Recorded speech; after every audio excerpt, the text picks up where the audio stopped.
Welcome, LA Progressive friends and family. Dick and I are so delighted once again to be sitting down with Henry Giroux. Henry is just such a powerful speaker and educator. He holds the McMaster University Chair for Scholarship in the Public Interest in the English and Cultural Studies Department and is the Paulo Freire Distinguished Scholar in Critical Pedagogy. His most recent books include also co-authored with Anthony DiMaggio, Fascism on Trial, Education, and the Possibility of Democracy. Welcome, Henry. Thank you very much. Good to be here again, as always. So this time we're going to talk about your recent article, Scholasticide, Memory and the Power of Pedagogy Against the Erasure Machine. Scholasticide is at least a 25-cent word. Tell us what that is and how that's operating in the Trump regime.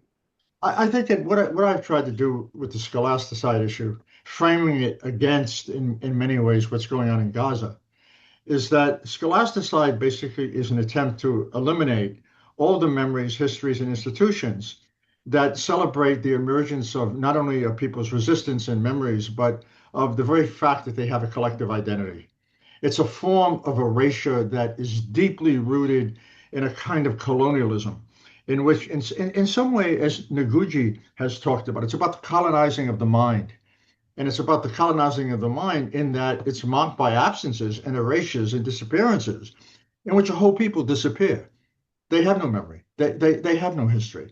They have no collective identity. But what is particularly important about this concept is that it draws attention to culture as not simply a battlefield, but as an enormously crucial pedagogical force that is now not marginal to politics. It's absolutely central. We don't change. If you look at the current literature on the loss of democracy globally, one of the things that is being said over and over and picked up by a lot of liberals who use it in the wrong way is they say that, hey, democracy is under siege and you don't need soldiers anymore. You don't need people invading the country, the army invading the country and overthrowing a government by force. All you need is the culture. You need control of the culture, and that culture gets controlled in different ways, right? In Hungary, that culture is controlled in ways in which he just takes control of the culture, turns it over to his friends, and everything is normalized. Culture now becomes a really powerful tool for erasing history, colonizing the mind, and in many ways, undoing the possibilities for people to discover their own sense of agency and identity. I mean, this is really, in many ways, a vehicle for not just simply communicating, but it's a repository for identity. And what kind of identity do we see happening under the Trump regime? They call it patriotic correctness. They call it patriotic education. They claim it's an identity that should be stripped of history. It's an identity that basically should be conformist. It's an identity that should be civically illiterate. It's an identity that basically should be militarized. And it's an identity in many ways that should succumb to the notion that any notion of being intellectual or being insightful or being critical, or especially holding power accountable, is a form of treason and should be punished. It should be criminalized. And so at one level, you have the punishing state in the name of scholasticide, criminalizing people who are trying to reclaim their memories and resist ongoing forms of censorship and of course, criminal acts, such as abducting people and sending them to who knows where, Bolivia. But at another level, you have, and this is more systemic, you have the destruction of those institutions that make historical consciousness possible, that make the resurrection of one's identity possible, that offers an alternative to a dominant discourse that in many ways, and I think Noguchi has a term for this, he says, that become repositories of colonial knowledge and identity. I mean, let's be clear here. This is colonialism updated in merging with neoliberalism. That's basically what this is. These are corporate fascists who are now using the culture in many ways to create new repositories of identity and knowledge. They create what, maybe there's a term, they create what Azule once called new forms of imperial technology tied to culture and indebted to a narrowing of what we would call pedagogical citizenship. This is a discourse of enormous exclusion, operating globally with such power, it's overwhelming. And also overwhelming in terms of how little it's interrogated as an educational force. We don't talk about culture as an educational force. We use a cheap term, propaganda. What? Come on, really? Books being censored. Okay, what's the larger project of books being censored? What's the larger project of people losing tenure because they talk about Palestinian struggles or genocide? What's the larger issue when a government, can you believe this, issues to the most elite university in the world, with the exception of maybe Oxford and Cambridge, right? The issues a dictum. It says, we want to take over and define your curriculum. We want to define your hiring process. We want information on all your international students. And basically, we want to govern the university. Do I really need to talk to Stephen Miller about whether I should read Edward Said? I don't think so. This is horrendous. I mean, this is fascism with a smirk. Yeah. That's what it is, with a smirk. This is so powerful, Henry. I've mentioned this before. When we interview, I generally walk away with a word or two that I need to add to the LA Progressive glossary. It's really powerful. Dick is changing things, and I don't want, because I want to ask a question about I'm sorry, about Scholasticide. So when I knew that we were going to talk to you today, and I knew that the title of your article is Scholasticide, Memory and the Power of Pedagogy, I checked our glossary to see if I had added that word in the glossary. So apparently I had added it, because we've talked about this a little bit in the past, but just now, what you said unveiled so much more truth and depth for me personally. Mm. So the systemic destruction in whole or in part of the educational life of an ethnic, racial, or religious group, and how the destruction of their culture facilitates the introduction and really sort of opens up a pathway for fascism. Yeah, exactly. Yeah. And as you were talking, I was thinking about the impact of slavery and how one of the things that made it so efficacious, the enslavers, what helped them was to group the Africans that were going through the Middle Passage, to put them with other Africans who didn't speak the same language, so that there was a breakdown in culture. In every way, African Americans, who are the descendants of people who survived that Middle Passage, we have so little culture that we know of because of the systematic destruction, exactly what you're talking about, and how that really takes away the power of an entire generations.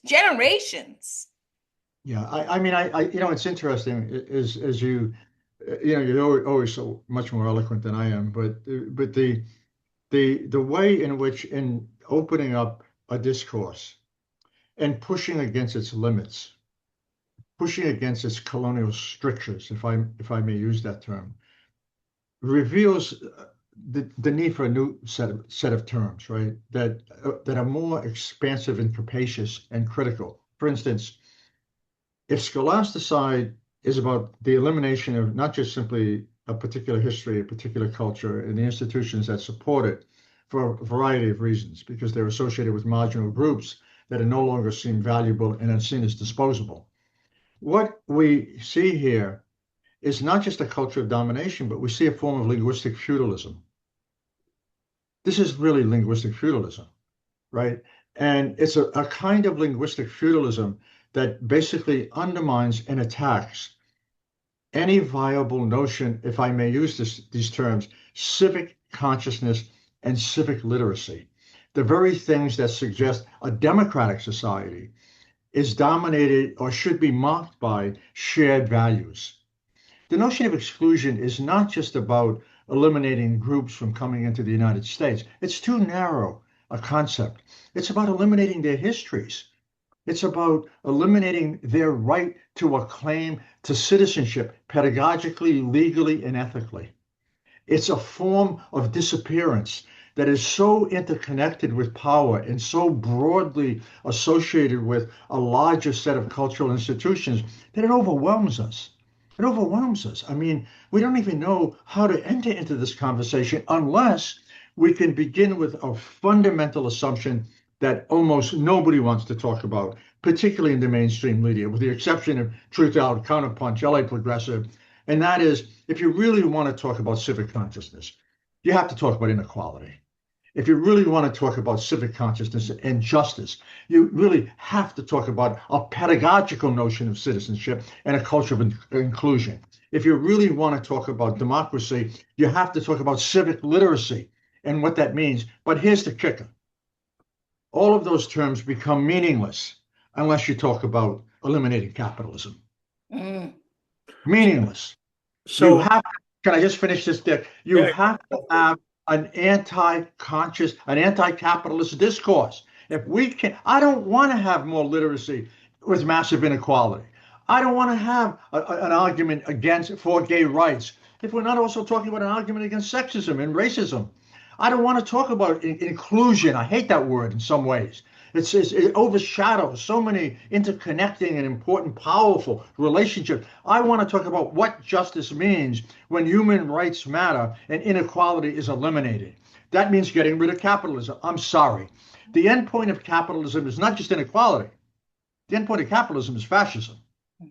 The end point of capitalism is deportation. The end point of capitalism is the concentration camp. The end point of capitalism is making entire people so invisible that we dehumanize them and inject that as a form of common sense. Boy, that's pretty powerful, right? Yes, it is, and it's true. Yeah, that's pretty powerful. so concentration camps, think El Salvador. But I wanted to remember that Sharon and I in the past have taken long road trips across the Midwest during election season, and all you'd hear from Sinclair radio stations was right-wing politics and the Christian right. Yeah. And so the whole Midwest, that's all they would never hear NPR or anything liberal. But what's going on now is much more in your face. I mean, today they're taking Harvey Milk's name off the battleship. And they're taking Colin Powell's name down. And they're getting away with it. And nobody is raising hell and saying, well, I mean, we are raising hell on Truth Dig, Truth Out, LA Progressive, Counterpunch, and so forth, which reaches a lot of people a lot like us. Yeah, 1%, probably 1% of the population. But those people, when we're driving across Oklahoma and Iowa and so forth, they ain't hearing this. I'll tell you, I completely agree with you. But I want to qualify and build on that for a moment because I don't want to fall into the trap, and I know you don't because of what you do, is to simply believe that power is now so collapses into domination that it can't be linked to matters of resistance, right? Which of course you believe it has to be. When I watch Racial Matter every Monday night and watched her for the first 100 days, I'm not a fan in the way that liberals are a fan, but I'm a fan for what I've seen her do that rewrites the script. Every night she puts on instances of resistance every time she's on all across the country. You never see this in the mainstream press. Right. Towns, I mean, in Milford, Mass, arresting a high school kid, a junior, by ICE. He's been in the country for what, X number of 15 years and wanting to ship him to Louisiana and who knows, maybe even El Salvador. And the demonstrations are huge. They're huge. You know why? Because they're connected to everyday life. They're not connected just simply to the abstraction of violence. They're connected to the concrete examples of violence that bear down on people's lives. And unless we can link everything that we're talking about today in terms of getting rid of scholasticide, talking about historical memory, eliminating historical erasure, attacking the anti-intellectualism, unless that becomes translated into forms of action in which people understand that it's not an abstraction but lived. It will affect, as you said earlier, Sharon, our children. They're going to be catapulted into that future. That's not a future for them. That's a future for Nazi parades. That's a future for a military parade that's going to cost millions of dollars. That's an insult to everything that the country was founded on, regardless of its shortcomings. And I think that when Dick talks about how this is a fascism that's unrepentant, in your face, bold, now it's a mark of pride for this government to be racist. I mean, right? I mean, they eliminate and erase from their websites any reference to Black history, or to, I mean, and it goes on and on. And I guess what I'm saying here is that what we should learn from that, about that boldness, is that capitalism has lost its legitimacy. It's in a legitimation crisis. It has no way to defend itself anymore. It can't say things like, oh, we should have racial justice, and then, of course, deny housing to Black people, right? Or redlining, or whatever, voter suppression. They don't care anymore. They don't care because they can't defend and cover up what they claim they're doing for democracy. Everybody will be lifted up by their bootstraps. The ships will rise. There'll be more jobs. They're done. They know it doesn't work. So what do now? They move right into the past. The ghosts of the past have become the script of the present. And that's an emboldened, unapologetic, if I may, argument for disposability, white supremacy, and Christian nationalism. That's where we are. And unless we take this language head on and argue that it's not just simply an exception, it is who we are. It is what we have become under capitalism, what I call gangster capitalism, neoliberal fascism. That's what this is. And unless we can put these pieces together and talk about this as a systemic issue, global systemic issue, whether it's in Hungary or whether it's in Italy or Modi in India, we're really in big trouble. But I think it's happening. I think that look at Elon Musk. I mean, right? All of a sudden his name now is globally associated with the killing of thousands and thousands of children. Boy, that's a hard one to get away from. Given what he did with USA, that's a hard one to get away from. And I think it's those messages that increasingly force people to question a whole range of things in terms of connections, Sharon and Dick. Look, they're censoring books. Why? Why are we erasing history? What's the consequence of that? Who benefits from that? Not just what the losses are. Who benefits? The fascists benefit. Who loses? People lose when they can't find in those narratives any sense of who they are or where they've come from or how their ancestors fought in some fundamental way to change the narrative about capitalism and to expand the narrative of justice. Thank you, Henry. Like I said, what your words are just so powerful, so enlightening. And our goal here at the LA Progressive, especially when we interview you, is take your words and make them more accessible, more digestible by adding to our glossary, by going deeper and explaining things. Now, your piece that we're covering today and that we're talking about today is called Scholasticide, Memory and the Power of Pedagogy Against the Erasure Machine. And in that piece, you say that the fight for justice requires the reclamation of education and public space. Now, I want to talk a little bit about how Dick and I personally experienced how the eradication of public space really took away a lot of our freedoms. And during the Occupy encampment years, Dick and I used to go down to the Occupy encampment in Los Angeles. We went down there every day.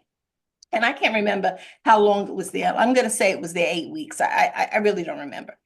But what I observed and experienced firsthand was that space, which was it was public space. They were on public lands. The area around the City Hall of Los Angeles was completely filled up with tents. And they had areas for a lot. They had a tent filled as a library. It was filled with books. They had a huge tent that was used to treat any kind of to do yoga, to treat any kind of minor illnesses. Then they had a public square kind of area where Right. people could speak, and Yeah. the microphones, or we would use this echoing process. And experiencing that firsthand made me get a deeper understanding about what happens when there's the removal of the commons Yeah. and people do not have a way of communicating and talking to each other. So I'm wondering, in your piece, you talk about the fight for justice requires the reclamation of education and public space. Can you talk a little bit more about that? Yeah. Look, let's begin with an assumption that is often overlooked, but often pointed to, and that is any shift in politics has to result in a shift in what we would call consciousness. But a shift in consciousness doesn't take place unless one understands there has to be a shift in what the body feels and experiences. And it seems to me that what the commons does is it gives form theoretically and ideologically, and in the case of Occupy and a whole range of other institutions, Black Lives Matter, that are now coming together, there's a sense that we can't talk about public consciousness and raising it anymore unless we can talk about solidarity. And that notion of solidarity is completely linked to the expansion of public space. Absolutely. That's why they hate the public. That's They it. hate public institutions. They hate public spaces. They hate any place that people can come together, talk, feel a sense of camaraderie, experience a sense of lived joy, experience a sense of community that's not on that's not on the internet, where community is about your breath. It's about how you touch people, it's about how you experience in a group the power of not feeling powerless because you're alone. It's dangerous. It's dangerous. You talked about slavery. That's right. Literacy was dangerous. And it was particularly dangerous because slaves had to be together. They were forced to be together. And the last thing we would want, the colonialists would want, would be for them to learn anything and talk to each other. That model has now resurrected itself with a vengeance that basically suggests we're not simply back in Jim Crow, we're on the ships. Mm-hmm. The metaphor is the ships. Yeah, That's what they want. They want us on the ships, chained, coming into a port where we lose our sense of agency, lose our sense of literacy, lose our ability to be an agent in a way in which we learn how to govern and not be governed. Mm-hmm. Yeah, wow. So I mean, such a huge difference between being a citizen and being a, what do they call it in the monarchy? They subject. Yeah. Oh, yeah. Look, Subject. can I just say one thing about that? Let's be realistic here, okay? Let me tell you why liberals are so bad, in spite of some of the good things they say and we believe in, right? Do we need personal rights? Of course. Do we need political rights? Of course. But you know what? They're meaningless without economic rights. Right. They're meaningless. Right. That's not a democracy. Right. That is, as my late friend Stanley Aronowitz used to say, that if you believe in the current state and the way it's organized by corporate interest, organized around inequality, organized around financial concern, you're a liberal. Don't call yourself a radical. Sorry. If you want to call yourself a radical, you're going to have to talk about a different set of power relations, councils, people having a voice in how they're governed, having control over resources, limiting the concentration of power in the hands of absolutely ignorant buffoons, neo-Nazis like Elon Musk. And of course, this whole Congress, I am convinced in 15, 20 years, these people will be on trial as they did in Nuremberg. Mm. We need to refresh ourselves. I'm thinking about a piece I'm writing now called Echoes of Eichmann. Mm. And yeah, I know. And what that piece is trying to do, relying on, of course, primarily Hannah Arendt, is that this notion of being thoughtless, this notion of being illiterate, this notion of an agency that even in the sense of the Frankfurt School, absolutely derailed by consumerism, and commodification, a notion of agency that is all about personal responsibility and has no sense, are you ready, of solidarity, of Mhm. collectivity, of a Mhm. democracy informed by equitable power relationships, of the ability to hold power accountable and to believe that justice should never be in the hands of crooks, fascists, or people who basically are psychopaths. And I think that in some way, that language of capitalism has so exhausted itself that all we have left is the machinery of repression, funneled by and legitimated by an argument that is so over the top that you really have to be dumb, dead, and illiterate not to see it. When you take, what was Harvey's last name? Harvey, what? Weinstein? Harvey Harvey on the Milk. ship. Harvey Uh, Milk. when you take Harvey Milk's name Oh, off a ship, oh, Colin Powell, he was really a threat. Yeah, there were really weapons of mass destruction in Iraq. What does that mean? I mean, what are the implications of this in terms of a whiteness that has become psychopathic in mhm. its inability to even remotely understand its ethical dysfunctions and its lack of social responsibility, right? And so when you talk about a pedagogy of space, a pedagogy that in some way awakens consciousness, we have to bring together this question of institutional markers that make that possible, public spaces that make that possible, and absolutely have to redeem the concept of solidarity. It has to be redeemed, but not within the language of gangster capitalism. This is not within the language of what we might call, the awful dread domination of now the internet, now controlled by, 5 or 6 billionaires. How do you justify capitalism in the age of Bezos, Ah, right? When you get a guy who's the most powerful, I'm sorry, the richest man in the world, who says, "I'll determine elections," yeah. probably on drugs most of the time. Who knows what he's taking? And then jumping up and down like a 5-year-old. And actually claims that if you don't follow my rules regarding the next election, I will use my money to get you unelected. I mean, this discourse is not subtle, No. right? We're not in the age of George H. Bush. It's not subtle. Reagan, as bad as he was, tried to cover all this crap over, but not now. I think Dick is absolutely right. There is something about the boldness, the unapologetic absurdity, ruthlessness, cruelty of this language that has to be linked to the death of capitalism. And if you don't do it, you end up in a moral discourse that goes nowhere, right? Oh, this is harsh. People die. It's not enough. You cannot link remove the consequences from the institutions and the body of governing political and economic power that basically legitimates it and has control over it. You have to talk about control. You have to control cannot be eliminated from the discourse and who it serves and how it has changed its face, its ideological interventions, its notion of power, and its legitimations. We are in a legitimation crisis that nobody wants to talk about. It's not about just being abducted. It's about democracy dying in the emergence of fascism. We're not tipping into the abyss. We are in the abyss. And that language that Dick talks about absolutely proves that. Now, that's enough. I've probably gone into So, other stuff. so I'd like to believe that as you say, in 15, 20 years, we'll have Stephen Miller and Pamela Joe Bondi on trial for this, that, and the other.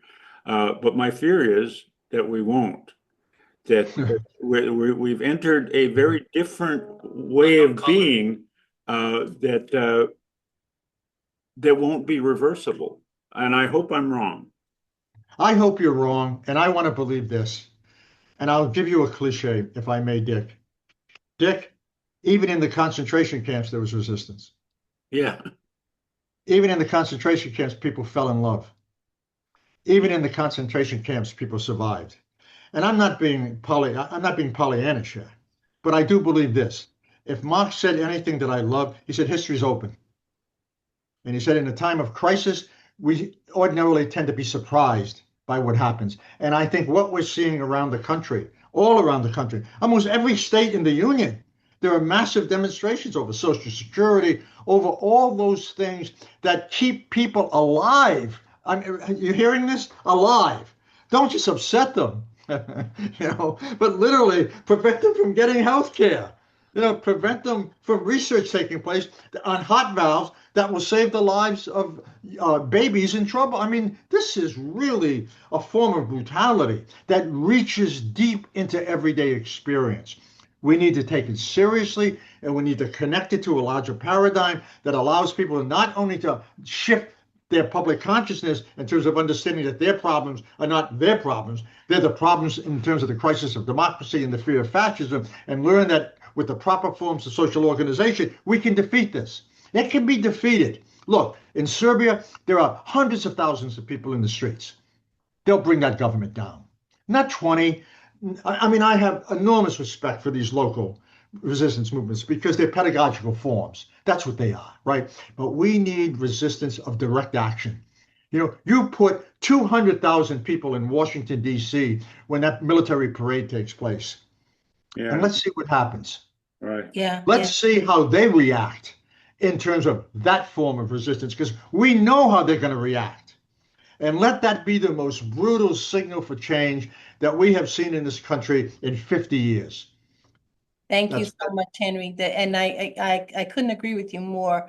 In one of our future conversation, I do want to talk about how direct action, while essential, is not the silver bullet. right.